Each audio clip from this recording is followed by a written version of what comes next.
Atheist Nomads, episode 283. Everyone's Agnostic with Cass Midgley. The podcast you're about to listen to includes cursing and talking about hoo-haws. Please be advised. Welcome to another episode of Atheist Nomads. I am Dustin, and Lauren's with me in this episode, but not here in the beginning or at the very end. And for the interview, we have Cass Midgley from the Everyone's Agnostic podcast. Really good interview. I really hope you'll enjoy it. I do have a cold now, so that's why my voice sounds a bit off, but don't worry. I sound normal and healthy for the interview. After we got done recording the interview and then what's now last week's episode, I think we then got exposed to illness by friends and have succumbed.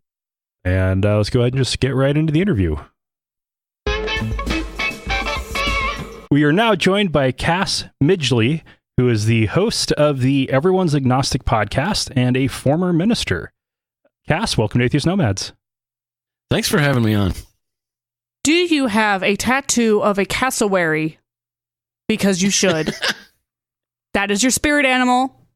I have determined it. I have decided. Isn't that a rodent? No, God, no. It's a giant bird that, kills people. It's great. Look it up. Oh, okay. Cass Predator bird or Owary. It's like an emu, but with claws.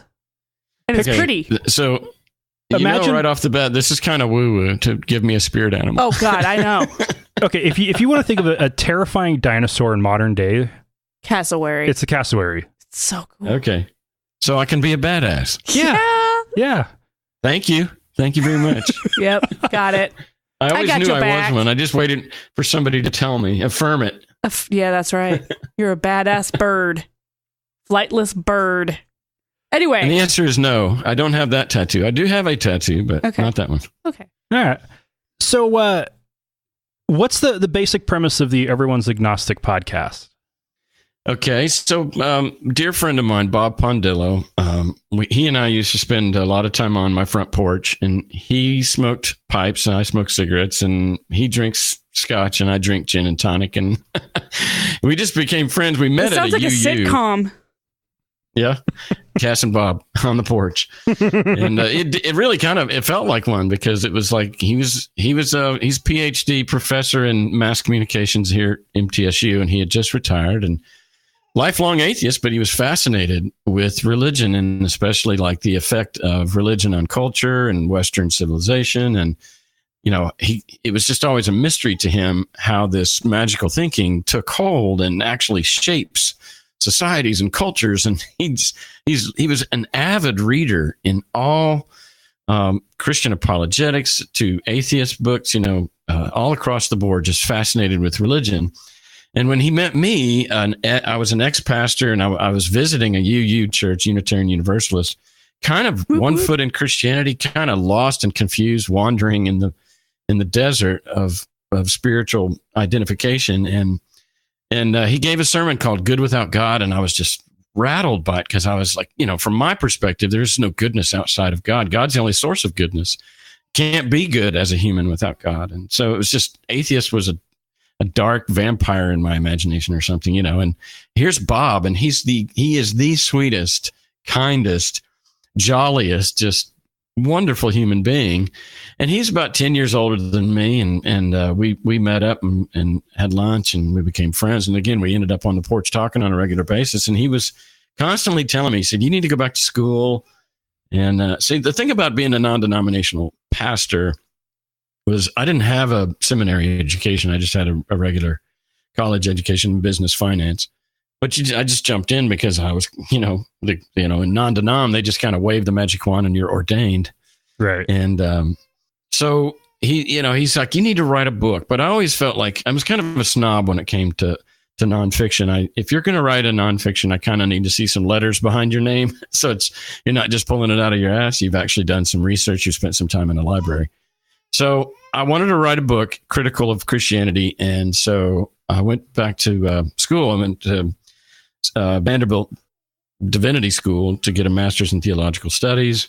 I got that, and a 2-year program. And I all the while, Bob and I are talking. And I get my degree, and I sit down to write the book. And And of course, I used some of my papers to like launch the book, and I just really, I don't know, I just struggled, and I probably am just innately have a problem with finishing things I start, you know, and it was just problematic. And yet we were having such a great time talking about it. I just said, well, I wish that we could just have a conversation, because I love conversation, and all kinds of great things come to the fore just by speedlunking and sparring and volleying back and forth thoughts and ideas. And it was just much more alive and organic than me sitting in a room with a word processor. And so we decided to do the podcast, and it was mostly me talking about how the traumatic and maybe even just devastating that leaving Christianity was for me, and that surely there's some people out there, and this would have been 19. This would have been 2014. We started the summer of 2014.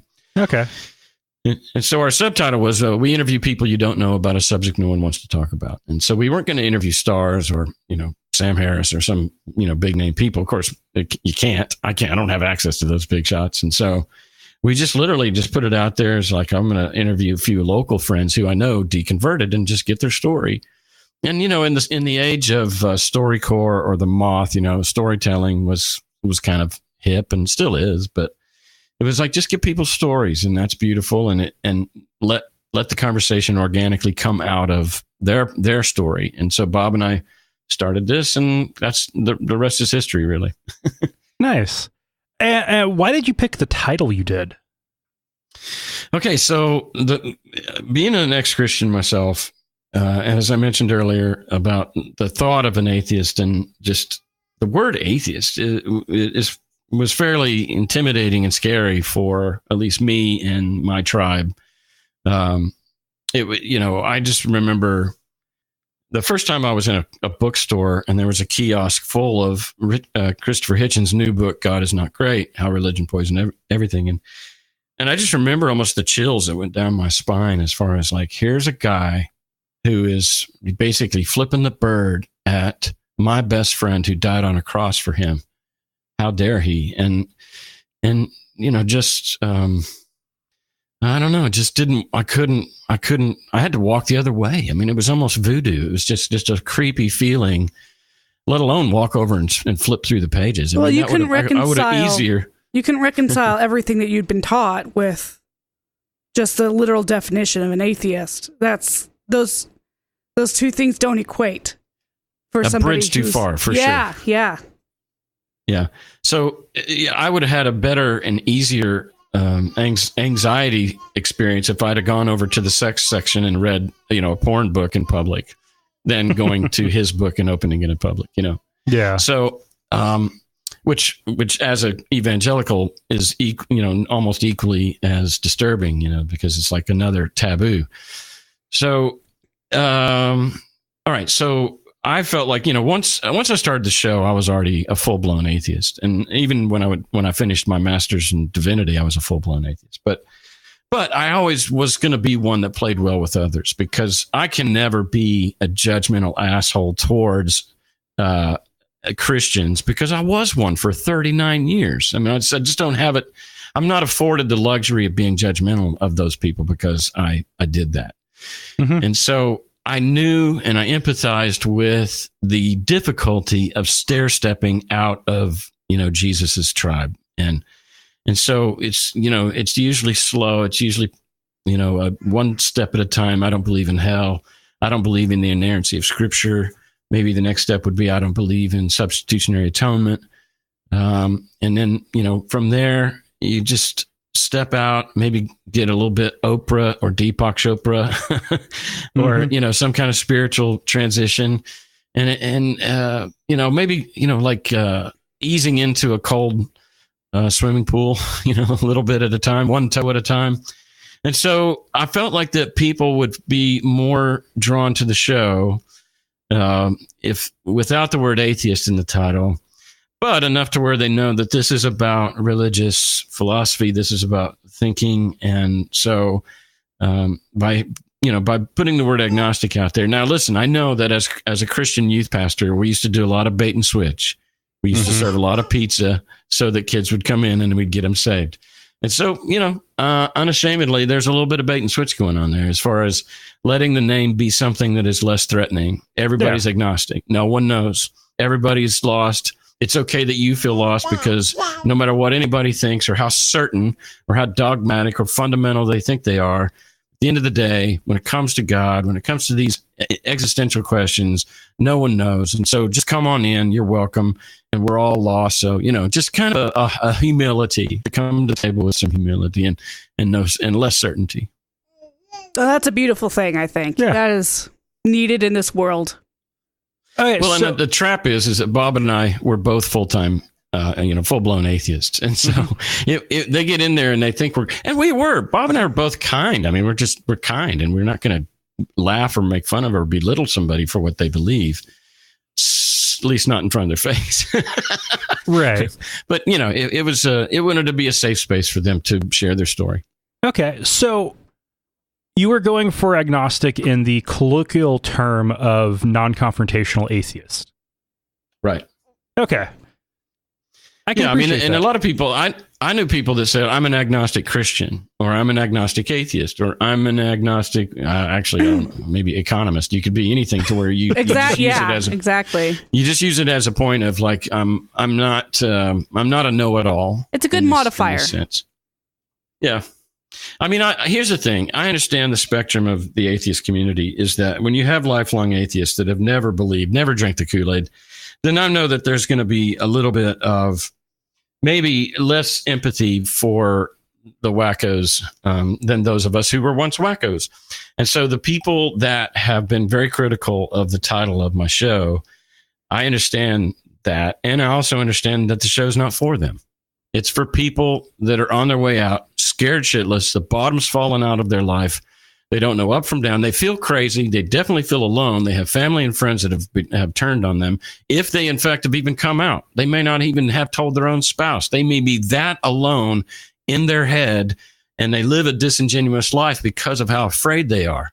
And when they can secretly put on earbuds and walk outside and take a walk and listen to story after story after story of other people who are saying very similar things, then they love the show. I've had emails, and I know this is hyperbolic, but I've had emails over and over and over again from listeners saying, you saved my life. So I know who the show is for, and I know who the show is not for. Yeah. It's for the baby atheists. Oh, yeah. If that. I mean, like, yeah.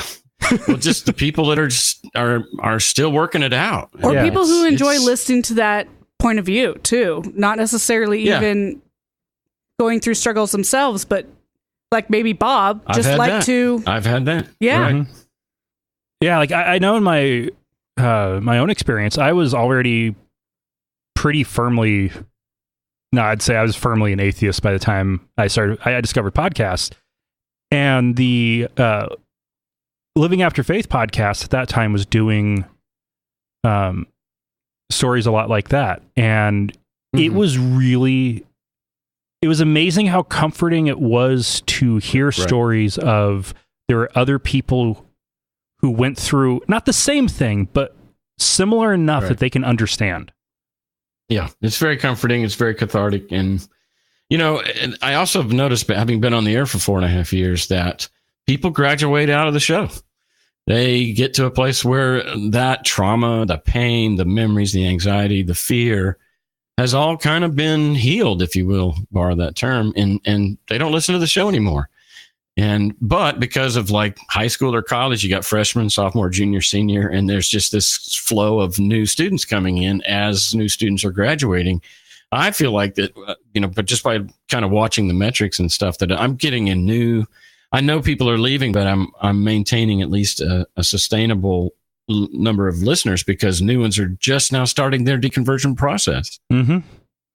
Yeah. And that's great for the atheist podcast space because we need I hate to use the term, but the training wheel shows. Yeah, absolutely. To get people into I use that metaphor all the time. Yeah. Yeah. And then once you don't need the training wheels, then there's shows where you can, a wide variety of shows where you can explore all kinds of specific areas and angles. And But you have to have you have to have a way in. Mm-hmm. And I've known a few people that literally they were on a beach. One guy, a friend of mine, tells a story. He was on a beach, and unlike Science Mike, I don't know if you know his story. On a beach, he went back from being an atheist back to a Christian on a beach. But this is the opposite. This is a friend of mine that sat down, and I remember what it was, just the stars or the waves or something, but it just hit him, and in a nanosecond, he lost his faith. It was just like that. Oh, wow. But he's the exception, right? I mean, he's the exception. Man, that would be so nice and so disorienting. So was yours long and prolonged? I mean, and because you weren't listening to podcasts, I mean, were you kind of alone in your deconstruction? Oh, yeah. Completely alone, completely secret 4-year process. Were you married to Lauren? No. I was a freshman in college, single. And because I was a theology major and also a skeptic, anybody who would date a theology major wouldn't date me. And nobody else would date me because I was a theology major. Yeah, I remember one of the first times it was shortly after, I came over and watched a movie with them and talked to my roommate. No, I didn't have a roommate at that point. Well, I talked to a friend of mine saying, yeah, he's a really nice guy, but he does seem to have a lot of baggage. It's like, well, yeah, that's what people have when they're forced to leave religion. And, I was lucky. I grew up atheist. I didn't have to do that. You are lucky. Yeah. So I stuck it through. Well, of course, it didn't help that he showed me the uncut director's version of a freaking long ass movie. Oh, jeez, dude. Okay. That's not a first date movie. Okay. Are you a movie nerd, Dustin? Yeah. Oh, yeah, okay. I am. Kingdom of Heaven. And that movie was one that I really enjoyed during my deconversion process because it's basically a deconversion story taking place during the Crusades. Yeah. Well, and you and I don't know. It sounds like we're the kind of people that if a lot of women on a date with us, if we go down the philosophy, the stuff that we're into, they're going to roll their eyes and they're going to look, check, please. Check, please. Yeah. But we met at an atheist get together. So that was already out in the air. Yeah, you're starting. So it was, that was fine. Yeah. And we'd been friends for a while. That's a good way to start. I was eyeballing his second room is what I was. I needed a place to live. So I'm like, oh, hey, you have a second room. Were you guys roommates? No. That was my studio. Yeah. I was like, hey, you have this extra room and I'm almost homeless. You should totally let me live with you. And he's like, no, because you don't live with people unless you're fucking them. And that ended up working out in the long run anyway. Yeah. Yeah, and part of it for me was the rules have changed on that, haven't they? I got the millennials or whatever. They live together without fucking all the time. Well, this was just from my own personal experience. And my thought on it was that if she moved in, we'd be fucking within the week, and you don't want to get that out of order. There are some things that still need to happen in order. Oh, yeah, because your purity ring was on still. I get it. Oh, no. It's just you. Oh, no, he wanted it. You don't want to fuck your roommate, but it's okay to live with somebody you're fucking. Yeah. There's an order that needs to happen there. Yeah. If you're open about it. Wait, so... a lot of things can happen. I have a question. Did you ever publish a book? No, I still haven't. Okay. Here's the thing. I'm books are overrated. Tons. Well, I got a ton of books on my shelf. I've had several authors on the show that are mostly self-published, and man, it is a lot of work. So I don't know about your numbers, but I average about I think it's around 1,000 downloads per show. And that's per week. So if you count like 227 shows or whatever I'm on, I think I've got a thing that shows that I've had 100,000 unique downloads. I don't know if your metrics show you those kind of things, but yeah. So 100,000 people have heard me talk about this subject. And there's no way in hell that I'm going to say anything, at least at this point in my imagination, in a book that's going to be unique enough to draw 100,000 people. So I'm actually, in my mind, I'm doing more and being more effective in having a broader and larger audience than I would if I wrote a book. It just sat on a shelf and ended up in a used bookstore. Mm-hmm. It's a little bit depressing to see, that the effort that goes into writing a book and how little splash it makes. Yeah. Yeah, you compare that to like the Skeptic's Guide to the Universe, which just launched their book, and with about 100,000 downloads per episode within a whatever time period they're looking at, they had no trouble making a best-selling list. That and the cover of the book looks like Hitchhiker's Guide to the Galaxy, so that has that going for them. Yeah. Yeah, so that's it. I mean, I think that's probably a good strategy, is to build up your base. And then if you walk into a publisher and you show them that you have a podcast that just averages 100,000 downloads, then they're not even going to blink. They're going to sign you right then. I think they were more in the position of shaking off publishers. Oh, okay, cool. Yeah. Okay, so how did your process coming out of religion happen? Because, all right, when you're actually, as you put it, you were a Christian for 39 years. You were a pastor. So you were still a Christian by the time you made it into the pulpit, right? Well, of course. Why would I even want to be in the pulpit if I wasn't a Christian? Well, okay. Something you brought up was that with the non-denominational churches you were in, you didn't get a theological education. No. So they take the best Christian and put the Christian in the pulpit. Yeah, and the most charismatic. Right. So I was raised Presbyterian by pretty liberal parents. Their religion was very social, cultural, and not a big deal. By the time I was 11 or 12 years old, I was a drummer already, and I got recruited by the Baptists to be in their praise team, and it was a big difference. The message was about heaven and hell and salvation, and and over at the Presbyterian church, it was just lovey-dovey. And I wish to God I'd stayed there, because what took me into fundamentalism and radicalism was this, staunch, if you deny me before men, I'll deny you before my Father in heaven. If you're lukewarm, I'll spit you out of my mouth. And there's all this macho call to like, go big or go home within fundamental Christianity. And, so in my mind, I was elevating myself to a more powerful and radical position in God's eyes by going from Presbyterian to Baptist. And then when the church split over the gifts, I went with the gifts, and I became kind of a charismatic guy. And because I was musical, I became a worship leader. And next thing you know, I'm leading worship that lasts 45 minutes. And by the time we're 30 minutes in, the place is just a mess of bodies laying around and tears and wailing and hands raised and banners flying and God, tongues that just rattling. Sounds so alien to me. Like, why do people act like this? Well, they want to touch power. Yeah. They're getting high. They're getting high, and they want to feel special. So you have to understand, I mean, to me, my new Bible is Ernest Becker's The Denial of Death. And his theory is that when, as human beings, unlike the rest of the animal kingdom, we are aware of our own existence, we're aware of our impending death, and we're aware that it could happen at any second without our permission or knowledge. And so it's just horrifying. And given those facts, it's amazing that any human ever gets out of bed, or even, it could be paralyzing fear.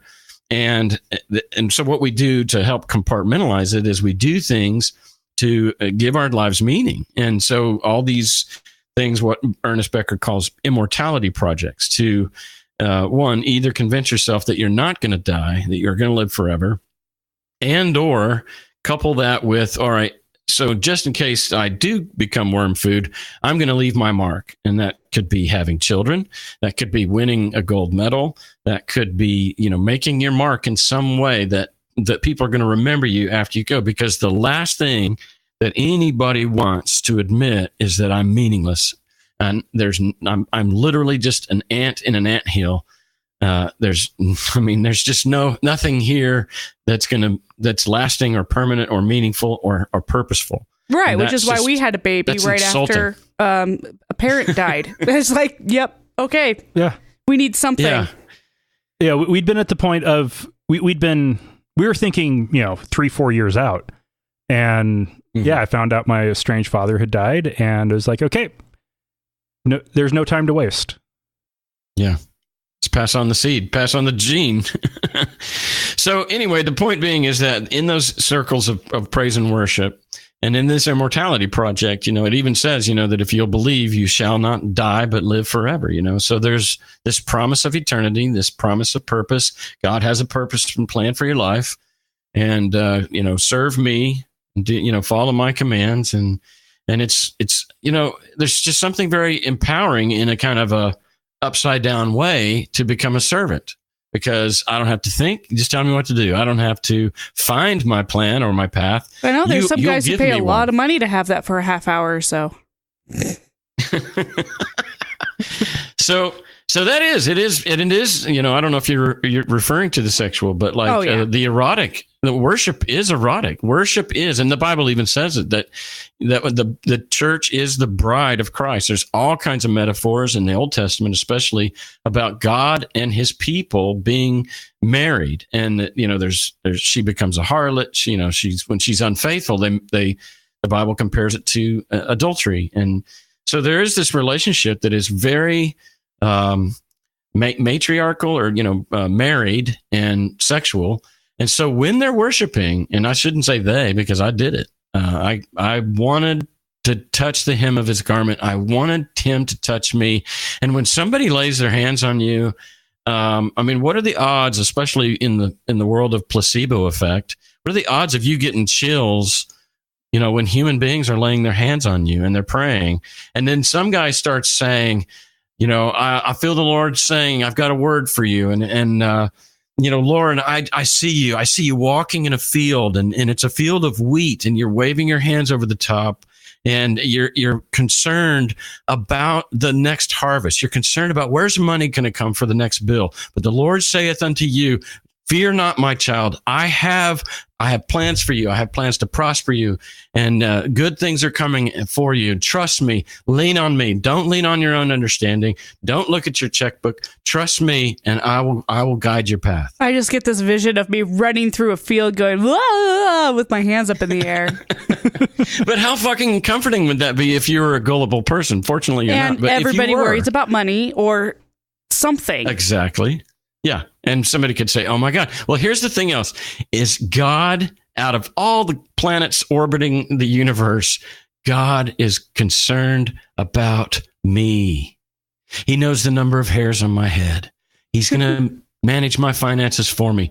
And all of a sudden you go from being a meaningless ant in an anthill or a cockroach with a prefrontal cortex to you're the center of God's heart. And my gosh, that is a big boost in ego or something. Yeah, that's the part of belief that I've always had the hardest time grasping as somebody who's never had religion, was that how is it that every single person believes that they have that connection, that they're God's number one? That doesn't make sense to me. God works in mysterious ways, Lauren. Yeah, exactly. So he's a multitasker.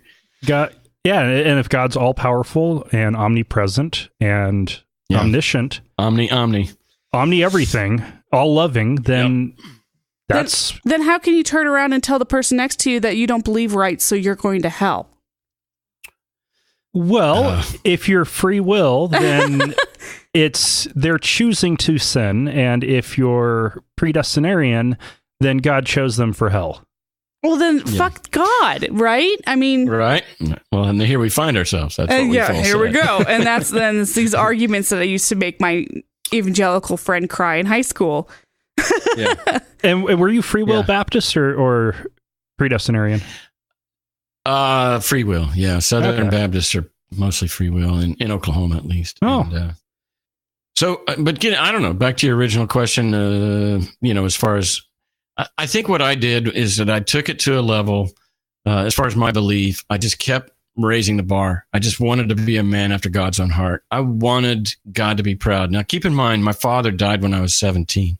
Ooh, he died of cancer, and young. he'd been in and out of hospitals for a couple of years. So you really could say that he was kind of out of my life at 15. And before that, he was a workaholic. And so I didn't really see him that much. And I think that generation of men, stay-at-home moms and the dads that brought home the bacon, it wasn't super affectionate. I mean, I don't know. I don't know how many times he told me he loved me, but I think I could count them on one hand. And I don't know that I ever heard him say, "I'm proud of you," or, those kind of affirming things. And so when I think I was I was set up almost by these circumstances that when the message came along that there's a God the Father in the heaven, paternal figure that loves you, the paternal figure, and he loves me and he knows me. And that's the other thing, is that I had some dark secrets that my father stumbled onto, that I always told myself, well, my dad knows some dark things about me, and so that's why he's kind of kept at a distance. Well, here's a God that knows my secrets and loves me, with all his heart. So I was a sucker for the message, and so it's I don't know, that metaphor of the mouse that takes the thorn out of the lion's paw. Forever that lion is devoted to that mouse or whatever, will not kill it. And so God, was saved me. And so I was, that built up a wall, that protected my doubts, or protected my faith from my doubts. Because I had them. I'm not an imbecile. I had a lot of doubts. I had a lot of questions. I had a lot of cog dis. And I would just, like you just said a second ago, Lauren, you just said, well, how can you be special if the guy next to you is special? And how can he be two places at once and all this stuff? And I just deferred to his ways are above our ways. And I don't have to know. And God made things foolishness to the wise so that the wise would be humbled. And, that's what kept me, with a ring through my nose for so many years. Yeah. Where the denomination I was in, to become a pastor, you had to get your theology degree and then go to the seminary and get your Master of Divinity, where if you don't have doubts, you will get them as you're studying it that much. And then absolutely, every doubt you have a class every year that will cover those doubts, and you get to study them in depth. And I don't know how anybody can get through that kind of pastoral education and still believe. Yeah, and that's the irony of it. And I think that's probably why non-denominational pastors had a disdain for education, and especially seminary education, because the pulpits are full of pastors who went in there to seminary, naive and believing, came out like eyes wide open, and yet this was the career they'd made. And so I think every Sunday or Saturday, depending upon your denomination, you have people up there espousing and orating things that they themselves know are not true, and they just have to juggle that and at least only show their cards to the people that they know they can trust. It is a house of cards held up, by toothpicks, and here's the irony, though. Even as I say that, I have been to Notre Dame. I have been to St. Peter's Cathedral. Just even in this town alone, like in Nashville or someplace, there's massive stone upon stone castles of cathedrals built in the name of God for God. There are stone upon stone libraries of books upon books by the millions written about Jesus, written about God. It is a huge institution. And that was the other thing that kept me in, is I just could not understand, how could I be right by entertaining my doubts when all of these cathedrals have been built around the year for ages and centuries? Millions of people in 2,000 years can't be wrong. I must be wrong. And so I turn around and go right back in. Yeah. And yet it is a house of cards. It's literally, I use the metaphor all the time of at least on a personal level, I tried to perform CPR on Jesus for years, and just pump, breathe, pump, just trying to keep him alive, and just couldn't. And so, and you got here deep. We find ourselves, and Pardon me? You got in deep too. At the point that you're into charismatic non-denominationalism, that is deep into the bullshit. It's so deep that you just don't know anything else, and nor do you want to know anything else. It's just a subculture and very much a cult, even in that you are consumed with just getting closer and closer to the heart of God. That's why 45 minutes of worship before the word is spoken is that, the teaching of the word is kind of cerebral and academic, but what we really want is to be just friends and lovers and companions with God, to where he walks with me, he talks with me. And if secular music's going to throw that off, if going to an R-rated movie is going to throw that off, if having cable TV in my home is going to throw that off, just casting off anything that was going to impair my ability to run into the arms of Jesus every hour of every day. You're just, and it is such a lobotomy, because I am a decent thinking person. I know that's the other thing, is that once you leave that kind of faith, you kind of start to think for yourself in a way that you haven't, maybe for your entire life, depending upon how young you were when they got you. And you realize that you have agency, you're getting agency, but it's atrophied, and you've got to figure out not only how to think for yourself, but what do I want? What do I need? Who the fuck is in me now that it's not Jesus? And, where do I go from here? And so this is the trauma. This is what I'm talking about when I say, and this, but this is why my show and your show, I'm sure, helps people, because it can be a blow to the head that leaves you reeling for someplace solid to stand, because what you thought was solid is vaporized. And what now? And especially if you're in a coming fresh out of something that all-encompassing of your life, where you don't know how to exist in the outside world, or if you live in a place where it's Jesus everywhere, just knowing there's other people who think like you do is amazing. Yeah. I remember the first time that on a Sunday morning I didn't go to church, and I just, in my mind, and especially in small town, rural Oklahoma, in my mind, the streets would be empty on a Sunday morning because the churches would be full. And even in a small town like mine, it was a one stoplight town of like 1,500 people. There was like 6 or 7 churches. So in my mind, everybody in this town is in a pew somewhere. And, you go out and drive around on a Sunday about the time that people are in church, and there's a lot of people out here. The parks have there's people, a world out here. And the grocery stores have people, and yeah, and but even then, your next thought are these pagans and these heathens, or whatever. A judgmental thought. How dare you enjoy that park? Burn in hell. Enjoy that park. Let me point out another thing that, as you were talking about it, that is another element of trauma, and that is, okay, so we've just unpacked that, oh my gosh, all of this was nonsense. And I think in an ideal world, you and your friends and your family would all come to that realization at the same time. Mm-hmm. But when you don't, and you literally are like traumatized by learning that it was a lie, you're trying to get to your dignity back because you're just embarrassed that you fell for it for so long, well into your adult years. You're a mess. And then, so you can't go to your mom, to your sister, to your friend that's still a Christian and cry on their shoulder, because they still believe it. They still are in that. You can't go and say, oh my gosh, I really need, the normal people that you would go to talk about difficulty in your life. You'd lost your job. You just, your car just got repossessed, or you've been in an accident and they have to come to the hospital to see you.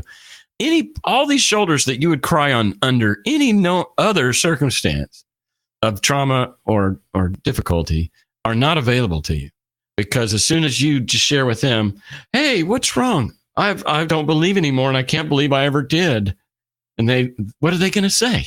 Because they still do. And it is a chasm. and it is a horrific thing. So many things they could say, from judgmental or kicking you out. We know that it's nonsense. We know that it's magical thinking. We know that the Christianity is a complete man-made thing. That's what I believe.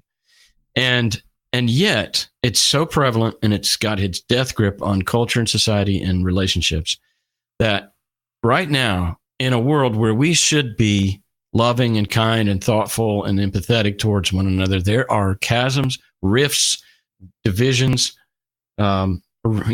all kinds of animosity and estrangement going on, all for nothing. It's much ado about nothing, and it is sad as fuck. Yeah, it's tearing the countries apart. Families, countries, yes. Wars have been fought. Yeah. Over whose God's bigger, and et cetera. That's just tragic.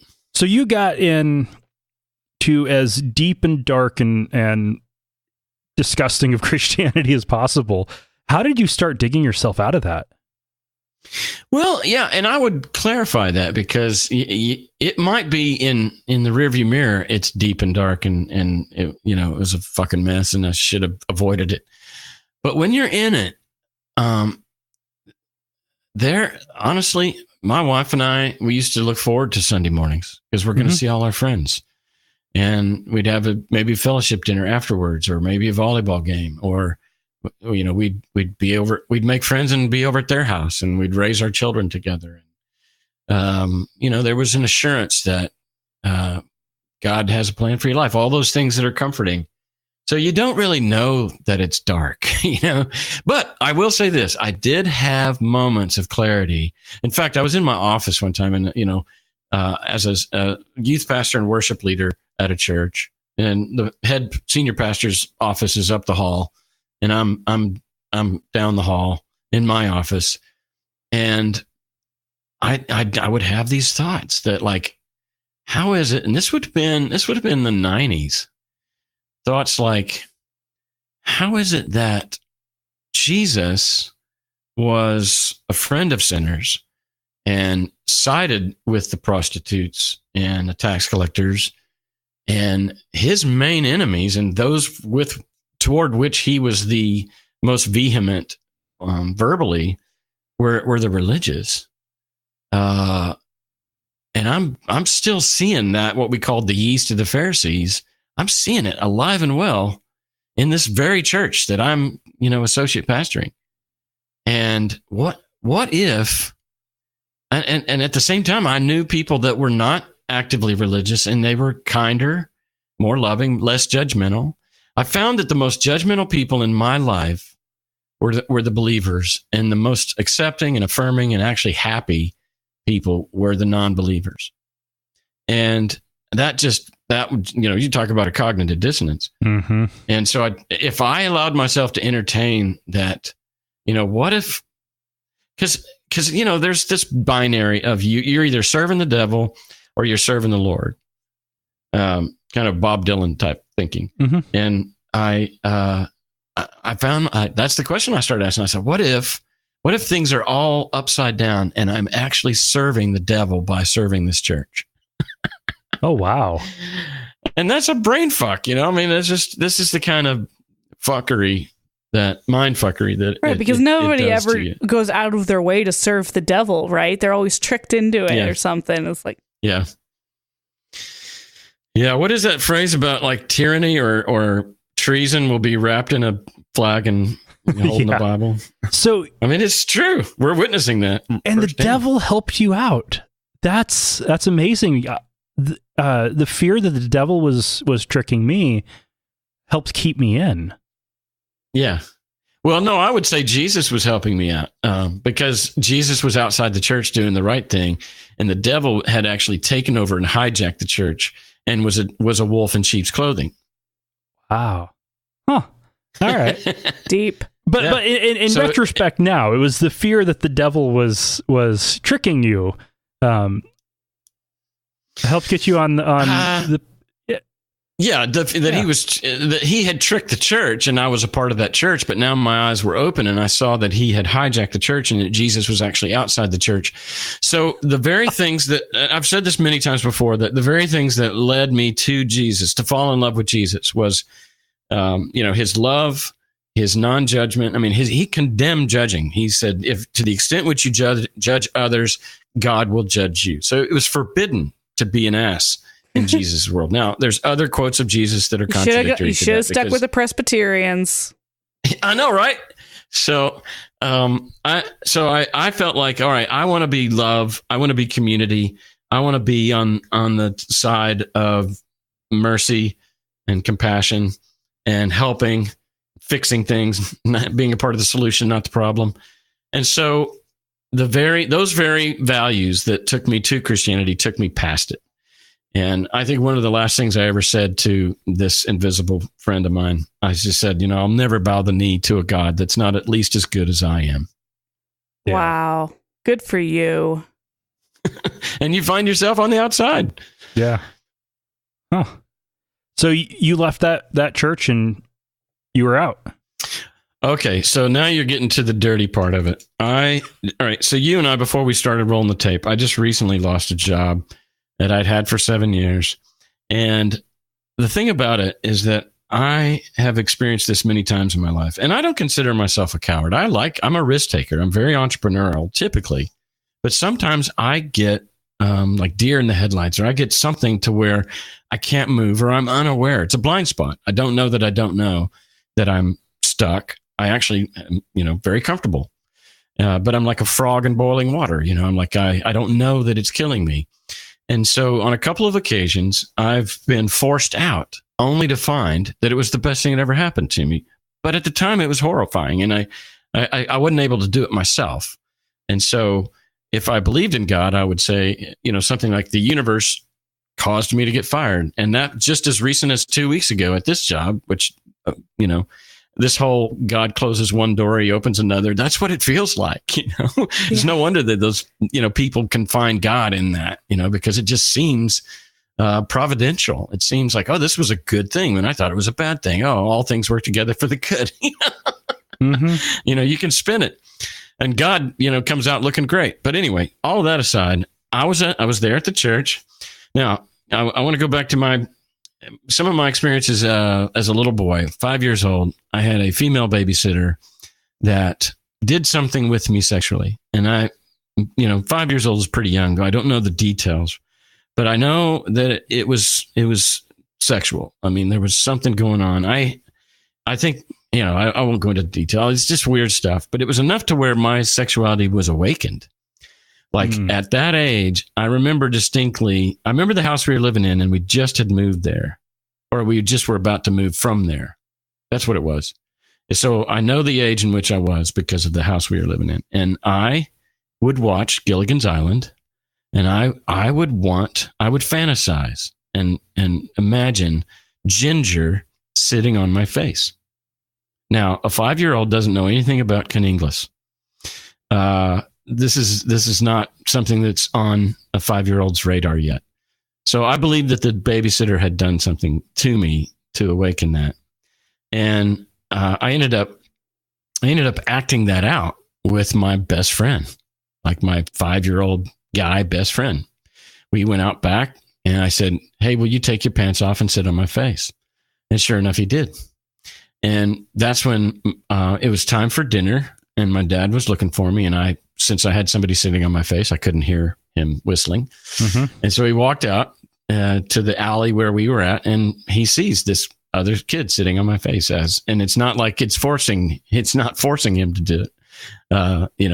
He's doing it. I'm volunteering to be sat upon. And so I felt like for the rest of my life that my father was disappointed in me. And that's again, part of the setup for me, falling in love and giving my heart to God so radically, to fill that hole. So skip on, to middle school, puberty and such. I had neighbors that had pornographic magazines. I was just completely exposed to pornography my entire life. And as a Christian, it's definitely taboo. It's the forbidden fruit, and it's sinful. Masturbation is sinful. And yet I was a highly libido person at my entire life. It's all I've ever known is just sex. And fortunately, I've never done anything illegal. I've never, raped or done anything silly. But I've done a lot alone. and so what I was teaching high school at the time.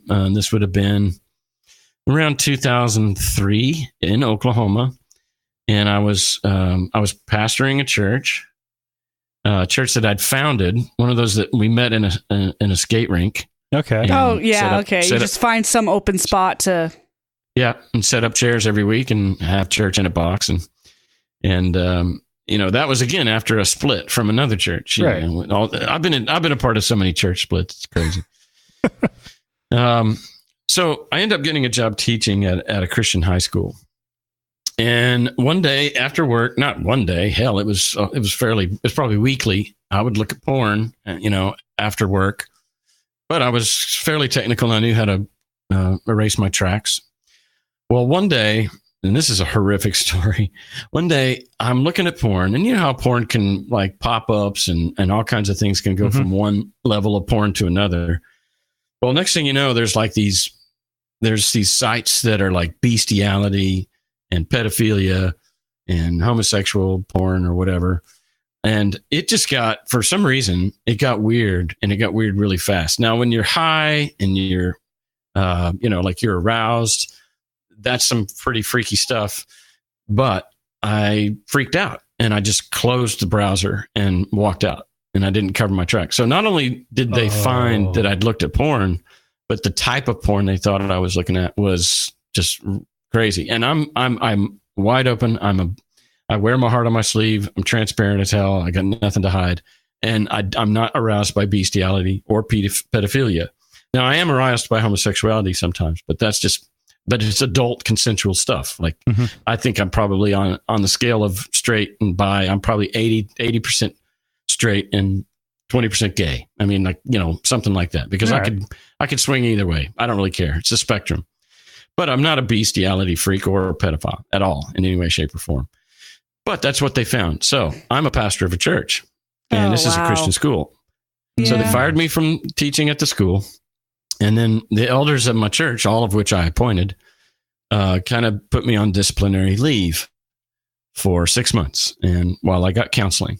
And so, I went through 6 months of counseling, and then that was over. I got back in the pulpit. But I don't know, for whatever reason, I felt the freedom to just kind of begin to explore more openly, theologically, what I was thinking. And so I think people picked up on that I didn't believe in the inerrancy of Scripture, because I was, being fairly critical of certain passages and giving other passages priority over others, especially when they were contradictory. I had to choose one, and I was always there on the side of love or Jesus or, whatever. And so people were picking up on that. I was cherry picking the Bible, and I think I've made enough references to other doctrinal things that people were getting suspicious, and I already have a big strike against me if they think I'm a pervert. Yeah. Basically, we continue to have more and more fallout, and I just said, all right, look, I got to go. I resign. And, here's $60,000 worth of PA and chairs and sound equipment, and it's all yours. Take it. I'm out. And I literally packed up a U-Haul, and this is not a pretty story, because this is where I was patriarchal, is that I turned to my family and I said, we're moving. And I kind of shoved it down my wife's throat. And it's been hard. It's been hard. Yeah. To recover from that. And that was 12 years ago. And, we're good now, but you can imagine, like, not only leaving the faith, but just leaving town, her coming into a place, leaving the family. Both of our families are from there. We were high school sweethearts, and we moved 800 miles away. And in a way, we got out here, and things continued to backfire for me, because I was still a Christian when I came out here, and I tried to get jobs as worship leader, associate pastor, and I tried a few places, and I got fired from a church out here. It just hasn't been pretty. So guess what? I don't blame her one bit for saying enough's enough. And, fortunately she's not a Christian, and she made that her journey. But there was enough of just unpredictable, foolish folly that had just riddled my life and my decisions. And she was moving into a place. She's empty nest. She's midlife. She's menopausal, and she's ex-Christian. And so there's just like, those are 4 big holes that she's got to fill. And she looked at our life and just said, no, enough. And we have spent the last 2 years, rebuilding or just seeing if there's anything there to work with. And we have found something to work with. And I think we're probably in the clear as far as we're going to stay married for a while.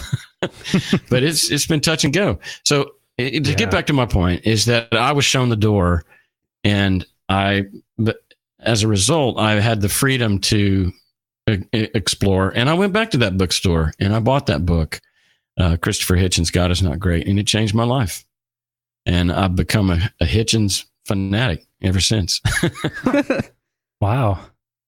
Well, I certainly appreciate your candor, especially about the marriage. We don't hear that very often. Nobody, especially without the word divorce coming up.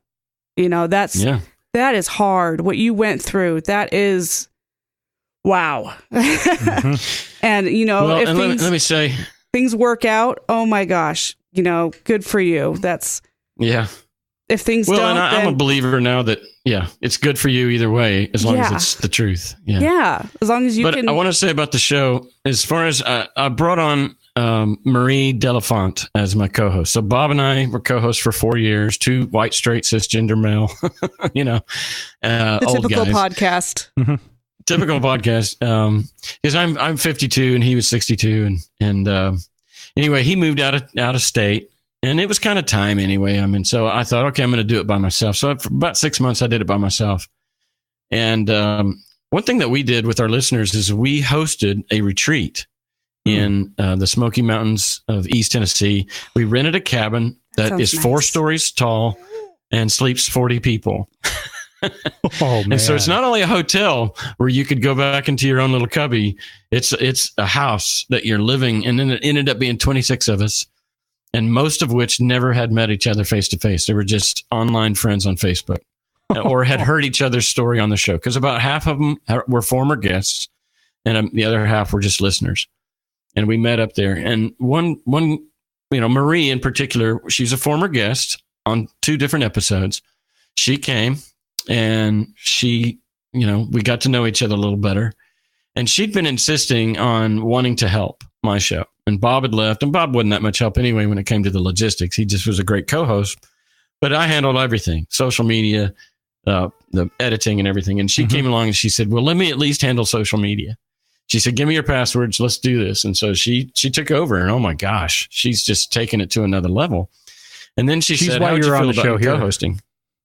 Yeah. Oh yeah. She's now booking me everywhere. So, so she said, how do you feel about me co-hosting? I said, yeah, let's do it. And she said, well, I got to tell you, I'm not going to be your token female. And you're a work in progress when it comes to your patriarchy, but it's still there. You got some blind spots. And when you say something patriarchal or misogynist on the show, I'm going to call you out. And are you ready for that? Burn it down. Yes. And I said, yes, I'm ready for that. I have blind spots and I want to be better. I want to be a better ally and help me. And so she's like, okay. And I could just see her like popping her knuckles. She's like, all right, let's get going. She is. She's badass. And, I think we've done, it's hard to know how many are out and how many are in the can, but I know that we've done 2 or 3 shows where she's the co-host. And we're on a new journey.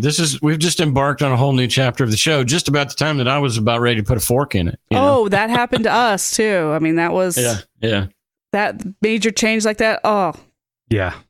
Breath of wind, fresh wind. What is that? Breath of fresh air. That's it. Yeah. Sometimes can second wind fill or your sails. something like that. All right. Well, I think we're about out of time. So yeah. You don't still do those retreats, do you? Does that sound fun or not? God, Smoky Mountains. I've never been east. I would do that. It was a blast. I would love to host some people over here. Maybe go to Yellowstone or something. That would be cool. Yeah. By the time we got there on a Friday night and everybody left on a Sunday afternoon. And by the time we were done, and we didn't have any agenda, we had a check-in on the first night to where we went around in a circle and everybody just said who you are, where you're from, and how long you've been listening to the show, or, how'd you find the show? And these are all people that have deconstructed and found comfort in the show. And these are people that had become friends online, but this was IRL. This was different and very scary for many of them, especially the fact that we sat in a circle and shared it just was very triggering for some of the people because it felt so much like church. And I'm a pastor, so I look and sound like a pastor. And it was scary. And a lot of people said, fuck this, I'm not doing it. And the cool thing is like everybody was very compassionate and understanding and said, you don't have to check in. You don't have to say anything. We're glad you're here. Sorry that this is scary for you, and we understand. Yeah. And by the end of Sunday evening or afternoon when we were leaving, it was just a massive hug fest and tears and, lifelong friends. That's awesome. That sounds amazing. That is cool. And the they want to do another. Are beautiful. I've driven through them twice. We'll probably do it again. Well, let us know. Yeah. Wow. Yeah. That's awesome. And where can people find your show? Everyone's agnostic.com or, iTunes, Stitcher, Spreaker, anywhere that you listen to podcasts. I think we're pretty much out there. Yeah. All right. Well, thank you very much for joining us. Dustin, Lauren, it's been a pleasure. Thank you. All right. The survey is still going on, and since you're all being really awesome and providing lots of feedback, I can't fall behind. And since I already started sharing what you're saying, I need to continue, right? And I've kind of broken down the responses into some categories, and I will respond to these categories as I go through them. So with for the first one on what people like about the show, we've got, I love the real nature of the conversation. I was just listening to the most recent, and you asked why people like hearing Kylie. I think it makes me feel at home with my friends. Then there's hearing what's up with you three, general atheism news, interviews with influencers in the community. Then there's Lauren provides great color commentary on subjects. And then there's the banter between everyone. I love the Dustin Off the Degree segment. I miss hearing Kylie's chatter. Then we have everything. Content, dog, baby, 3 hosts. And the mixture of news, degree, interviews, Kylie's interludes, and all the stuff. One of the amazing things with podcasts is the fact that even though I can't see any of you, it's a very intimate thing. Every week, I'm in your ears and quite literally in your head. And it's hard not to feel, and I know this from experiences as a listener, especially like with the first time when I met the guys from Chariots of Iron. It's amazing getting to see your friends, even if your friends have never met you before. And that's one of the things I love about podcasting so much. It is absolutely amazing. And everybody seems to be pretty happy with Kylie's part in the show, so that's always a good sign. Yeah, thank you. For the next one, we've got, I enjoy the factual information about religion and the Bible. The truth will set you free. Yeah, Dustin Off the Degree is a popular segment, and obviously I need to do more of it.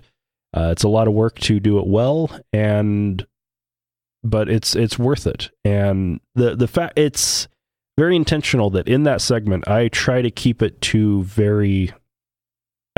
unbiased, because religion doesn't need help. Most of these religions are so patently absurd that it's obvious that they're bullshit. For the next grouping, we've got, I like the fact that you are not far away from me, and I can hear some stories that are close to home. I am in Spokane, and I live in Boise too. Makes it more relatable. I would still listen to it regardless, though. And yeah, it's definitely nice getting to hear stuff that's more local. One of the things I like about Ask an Atheist is the fact that, they are in the Northwest. They tend to cover a lot of stories about the Northwest, and everybody has a tendency to care more about areas close to them. That's just obvious, human nature. And yeah, I think I like it. I like trying to get the local angle in. And we got the humanity of it all. I really like the new segment, even though I'm in Baja, California. Also dusting off the degree. I love Baja. That is awesome. Hola. And for the could be improved section, we got it's great as it is. Not sure. I like it the way it is. And I love dusting off the degree. Come to Colorado or Wyoming. So yeah, those aren't ways to improve the show, but thank you. Next we got I like how the show continues to evolve. Your regular guests are awesome. Maybe change up the bumper. Okay, we got some solid how the show could be improved, and I agree 100%. We've had this music for a long time, and I have been interested in changing it for a long time. So if you are a musician, or you know a musician who could make us music, please get in touch. Then we got a more consistent release / post schedule, but I know you'll eventually get there. It's a little late for eventually getting there. But I would like to say that I am very proud of the fact that out of 283 episodes, less than 10 have been late. And the majority of those have been less than 24 hours late. That's better than most professional shows do.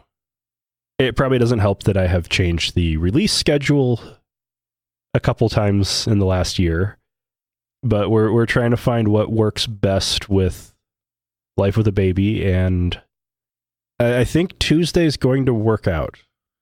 Fingers crossed. Then I almost stopped listening because there were several episodes that were really heavy with everything going on. I'm glad that you understood that and changed it around. Yeah, I had to change it around. Otherwise, I would have had to end the show. It was depressing. It's amazing how hard of work it is to find good news now. That sucks. But it's worth the effort. Then there's talk to theists about their beliefs. More cowbell. Joke.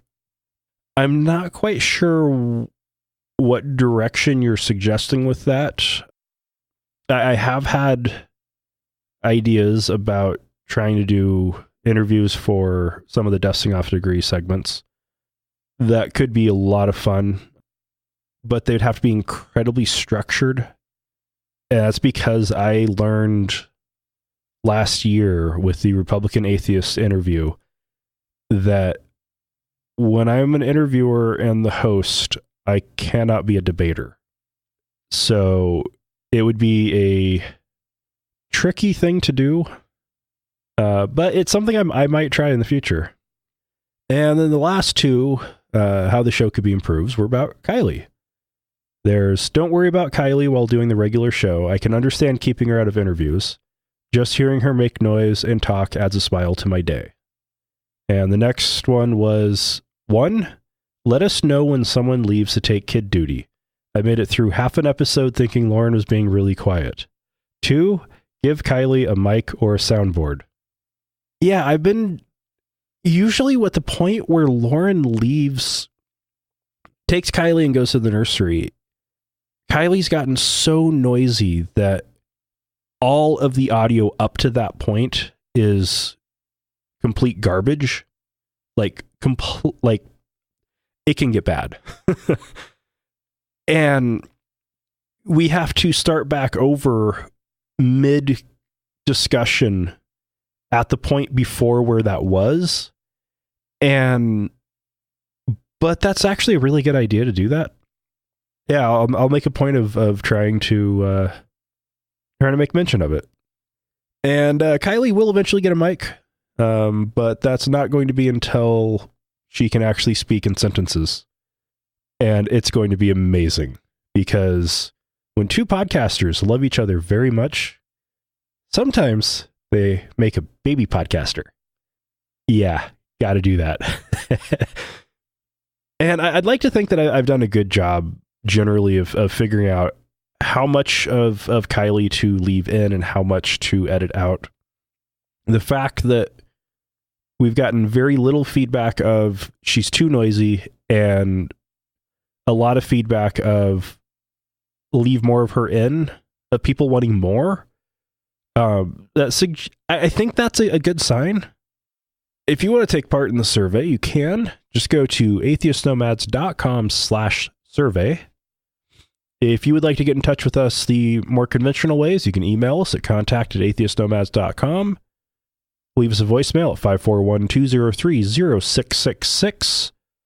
Or go to atheistnomads.com/speakpipe and leave us a message from your computer or phone. And we have, in the interview, we talked a bit about Cass's Smoky Mountain retreat for Everyone's Agnostic.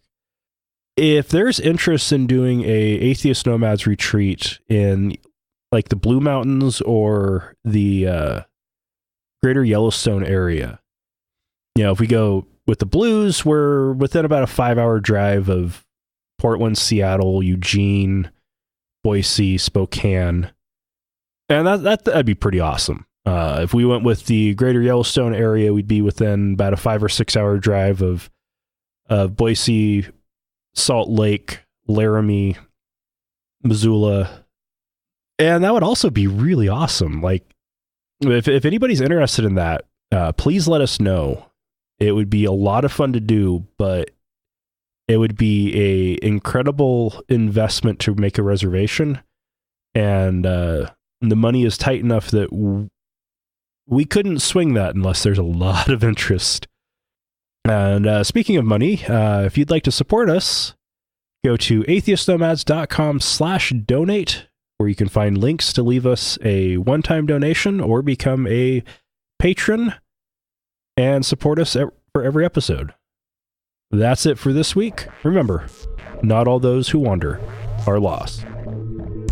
Thank you for listening to another episode of Atheist Nomads. You can find show notes and contact information at atheistnomads.com. Follow us on Twitter at Atheist Nomads, and like us on Facebook at facebook.com/atheistnomads. Please subscribe to the show in iTunes, Stitcher, or your podcatcher of choice, and while you're there, feel free to leave us a review. Theme music is courtesy of Sturdy Fred. Until next time, this has been the Atheist Nomads.